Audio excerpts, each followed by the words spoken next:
Khowai district and session জাজ মাননীয় VP Debbarma মহোদয় খোয়াই পিএস কেস নাম্বার ২/২০২২ এই মোকদ্দমায় রায় প্রদান করেন। প্রকাশ করা আবশ্যক ১৩/১/২০২২ পৌষ সংক্রান্তির আগের দিন বিশারদ সিপাহীপাড়া বাজ্জালবাড়িতে কিছু বন্ধুবান্ধব মিলে ওরা পিকনিক করে।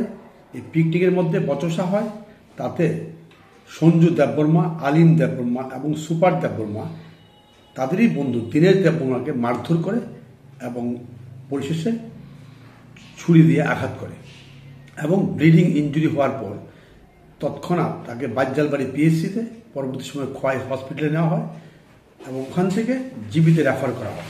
অন দ্য ওয়ে ও সাকাম টু ইনজুরি ও মারা যায়। পরের দিন সেই দীনেশ দেববর্মার ভাই মামলা করে খোয়াই থানাতে। এই মামলায় প্রসিকিউশন পক্ষে 15 জন সাক্ষীর সাক্ষ্যবাক্য গ্রহণ করা হয়। এই সাক্ষ্যবাক্যতে এই মামলা প্রমাণিত হয় আমাদের ডিস্ট্রিক্ট অ্যান্ড সেশন জাজ মাননীয় ভিপি দেববর্মা মহোদয় 3 জন আসামিকেই যাবজ্জীবন কারাদণ্ডে দণ্ডিত করেন। এই মামলার আয়ও ছিলেন সুকান্ত দেববর্মা, ধারা ছিল 302 এবং 201 উইথ 34 আইপিসি।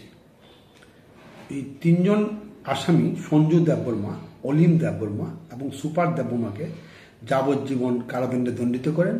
অধিকন্তু সঞ্জু দেববর্মাকে 201 ধারায় আরও 2 বছরের কারাদণ্ড, অনাদায়ে 5,000 টাকা জরিমানা, অনাদায়ে আরও 1 মাসের জেল প্রদান করেন।